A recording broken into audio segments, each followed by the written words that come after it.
If you enjoyed this, please give me a like, a comment, and don't forget to follow the channel to see the newest episodes as soon as they're released. I wish you all moments of happy viewing.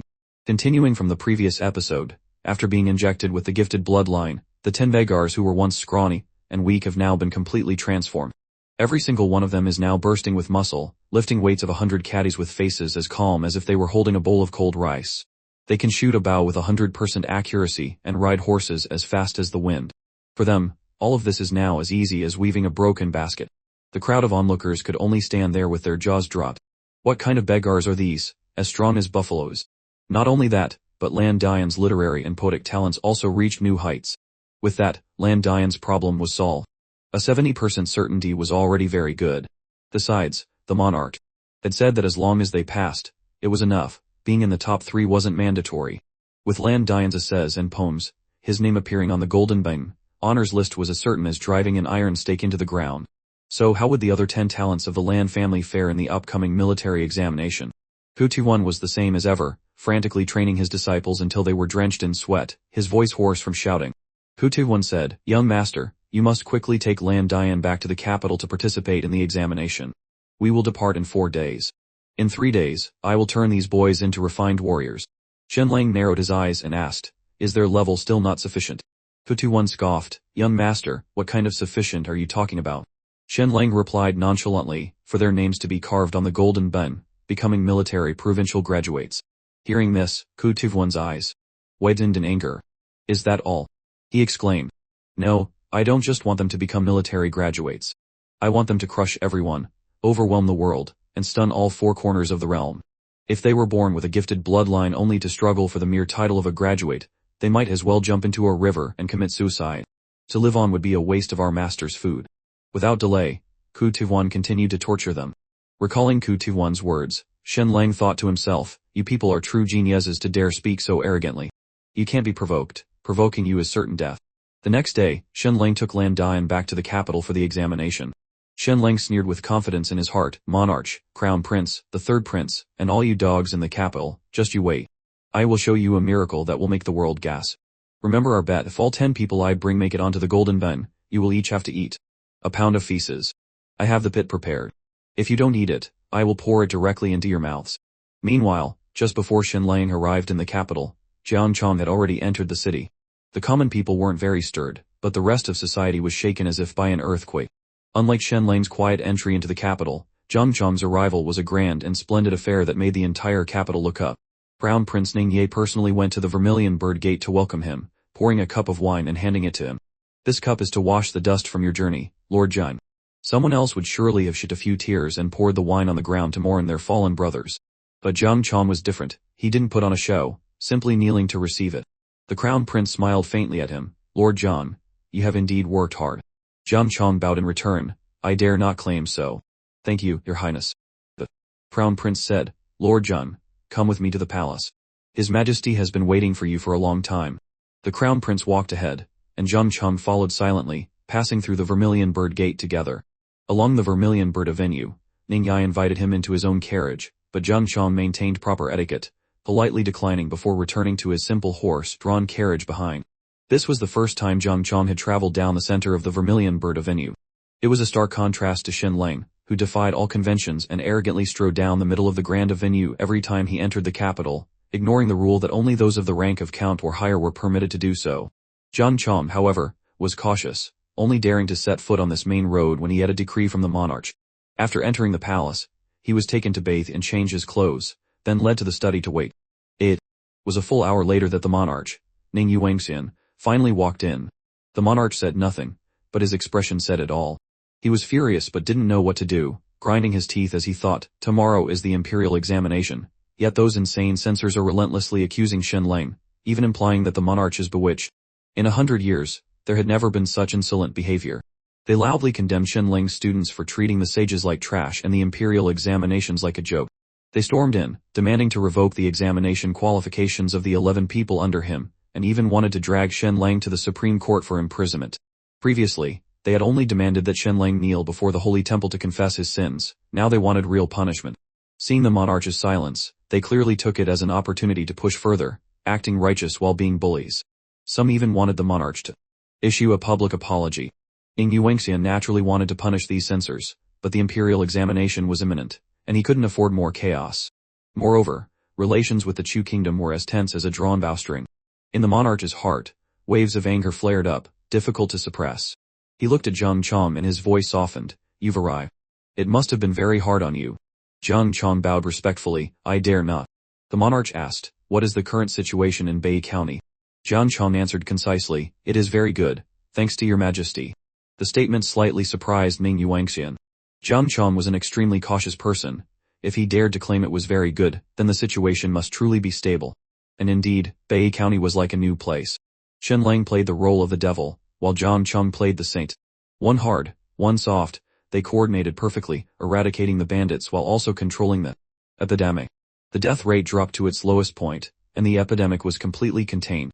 The people revered Jang Chong as a saint and were utterly loyal to the Yu kingdom.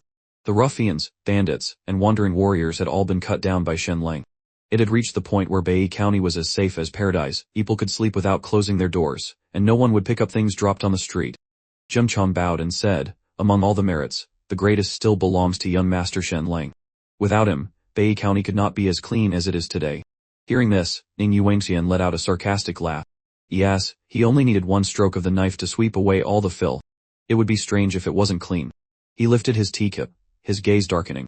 But the negotiations with the Chu kingdom are more troublesome than I imagine. Initially, they made proper promises, but now they have gone back on their word. No apology, no compensation, and they are brazenly occupying the fortress, adamantly refusing to return it. Jang Chong said in a low voice, "This is related to the military pressure from the Nana kingdom." The monarch frowned. "Are you saying the situation in the south is unstable?" Jang Chong nodded. "The Nana military is expanding frantically. Your Majesty should make plans soon." "Don't beat around the bush," the monarch said. "Speak plainly." Jang Chong replied, "This subject believes we must increase our military strength on the southern battlefield." Hearing this, Ning Yuanxian frowned. "We have already assembled 40 to 50,000 troops there. What more is there to increase? Besides, the Wu and Yu kingdoms have just signed a truce. Even if it's just a worthless piece of paper, the king of Wu won't dare to start a war in the short term. It wouldn't be difficult to dispatch 20,000 troops from the north to support the south, but how many more do you want to add?" Jang Chong thought for a moment in silence, then said clearly, 100,000. Hearing this number, the monarch was so startled he nearly choked on his tea. "Are you mad?" he exclaimed. "Back when the Wu and Yu kingdoms went to war, the total forces were only 200,000. Now, to deal with a small nation in the south, you want to deploy 150,000. Jang Chong's expression didn't change.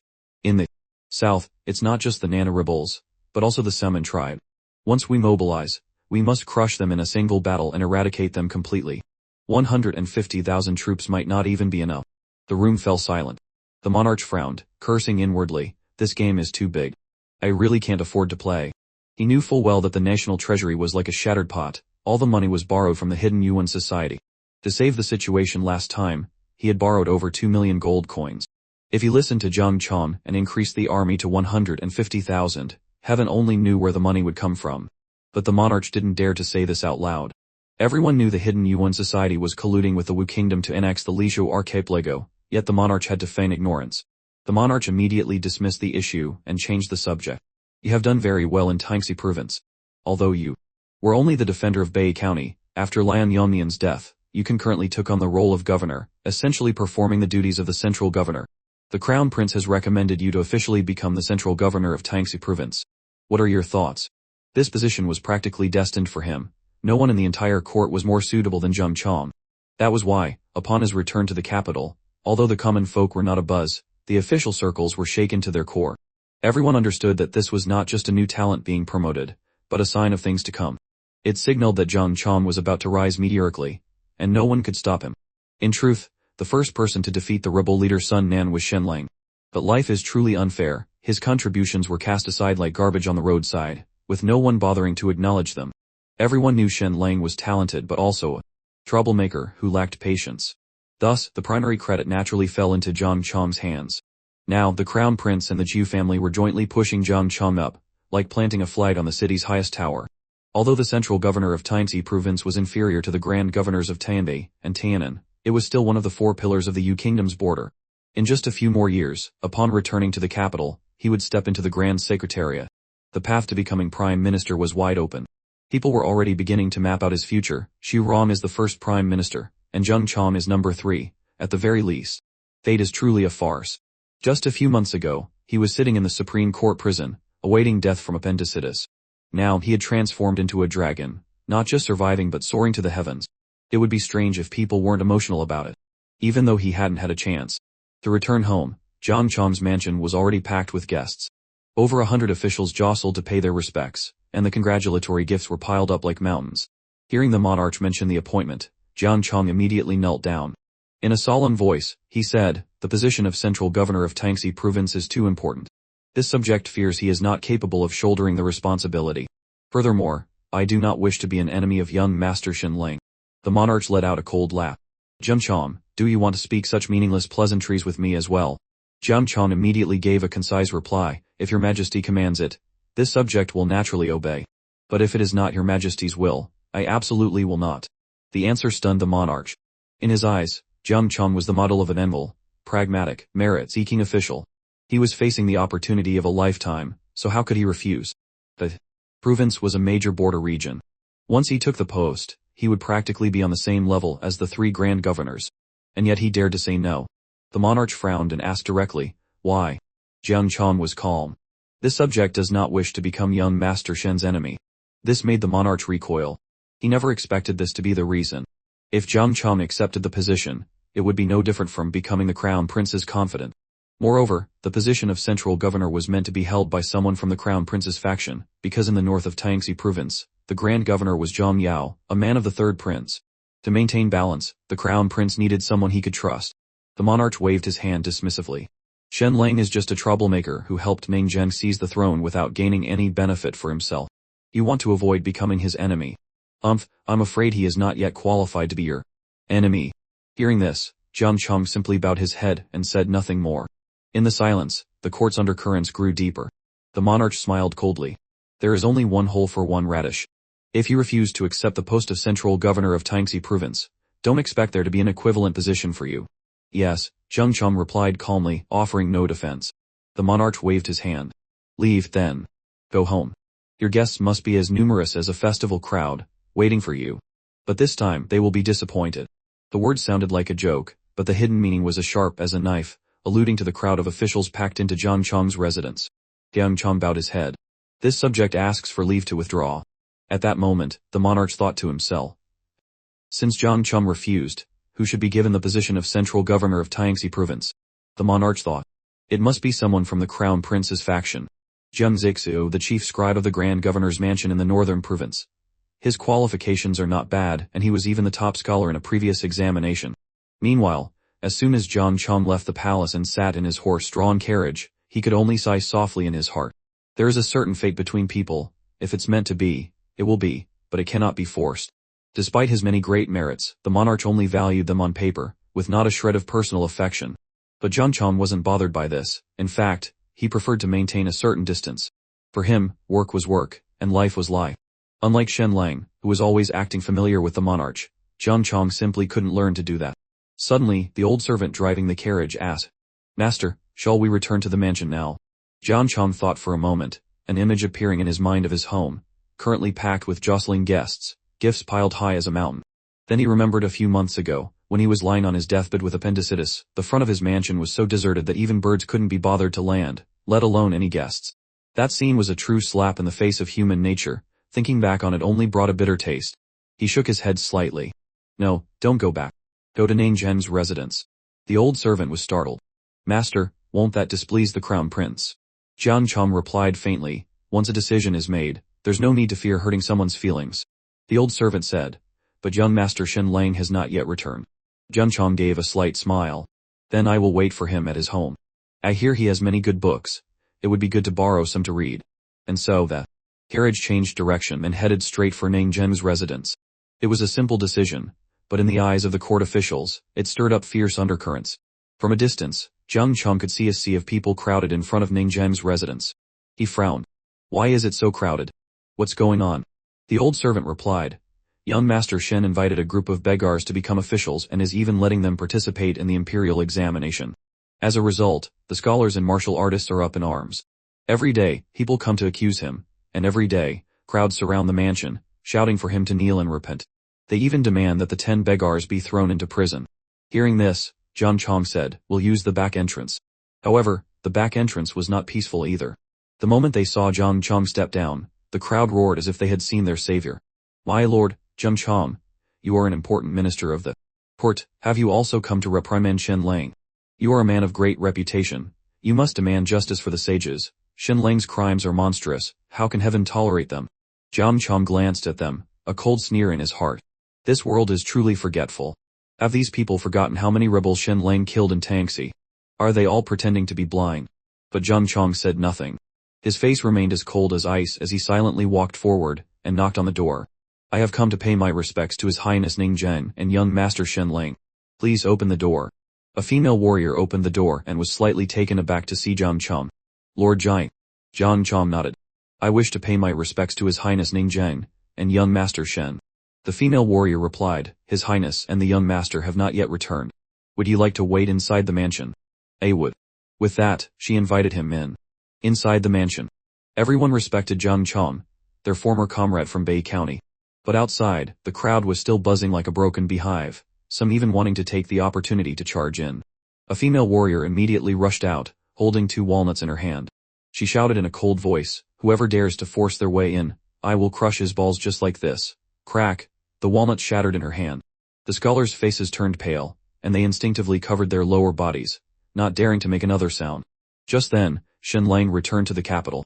The news spread like wildfire, and the entire city erupted. It immediately stirred up a great storm, with countless people rushing out to surround and watch him. Shenlang, undeterred, held his head high and strode forward arrogantly while the crowd roared, "Shenlang, you dare to show your face. Tomorrow is the imperial examination. Instead of hiding in Xuanwu City, you dare to appear here. Where are your 10 beggars? You are a sinner of the world. You must kneel before the holy temple and confess your crimes." Shenlang paid them no mind, thinking to himself, "A bunch of fools who just love to make noise. Why don't you go harass the monarch and, while you're at it, help me force him to pick a side?" With that thought, Shenlang spread his arms wide and said loudly, "Everyone, you shouldn't be besieging this place. You should go to the Ministry of Rights, to the Bureau of Military Affairs, and apply pressure there. You can give them an ultimatum. If they don't revoke the examination qualifications of Lan Dian and the other 10, then all of you will boycott the exam." As soon as the words left his mouth, the sea of people fell silent. After a moment, they started to see the logic in it. That's right, there are thousands of us, and he only has 10 beggars. If 1,000 candidates boycott the exam in unison, the Ministry of Rights and the Bureau of Military Affairs will surely have to concede. "Yes, let's go to the Ministry of Rights, to the Bureau of Military Affairs," and so the crowd turned like a tide, chanting loudly, their spirits soaring. Meanwhile Shenlang, as calm as if nothing had happened, led his people smoothly into the Marquis of Chengping's residence. Shenlang smirked slightly. As expected, the enemy is the most effective tool to use. The moment he stepped into the mansion, he saw Jang Chong sitting there. He couldn't hide his delight. "Lord Jang, what are you doing here?" Jang Chong sighed. "My house is packed with guests. I really didn't dare to go back." Shenlang clapped his hands. "Excellent, you've come at the perfect time. Help me look at an essay." Saying that, he pulled out a bound dissertation and handed it to Jang Chong. "This is Lan Dian's work." Jang Chong began to read. After only the first few lines, his expression changed, his eyes shining brightly. "Brilliant, absolutely brilliant. This writing can truly enlighten a person, as if they have achieved sudden insight." He read on, engrossed. A moment later, he read it a second time, then a third, as if savoring every word. After a quarter of an hour, he set the book down with a long sigh. Shenlang smiled and asked, "What do you think?" Jang Chong looked up, his eyes filled with surprise. "This is young Master Shen's work, is it not?" Shenlang frowned. "How can Lord Jun be so certain?" Jang Chong answered directly. "The young master's writing has always been unrestrained and free, refusing to be confined. Yet, its meaning is profound, with every word and sentence striking the heart like a hammer. This essay. The opening is magnificent, the language exquisite, the arguments tight. But the further it goes, the more it lacks something. It's not wrong, there are no errors, and in fact, every word is precise and beautiful, but it still lacks a certain soul, a touch of arrogance, a flash of brilliant insight. Reading this, I can clearly distinguish that this is the essay of a genius, but it is not from young Master Shen's hand. You might be able to fool 100 officials, but you cannot fool my eyes." With just a glance, Jang Chong had pointed out the weakness in Lan Dian's essay. Shenlang then asked, "With this level, can he pass the imperial examination?"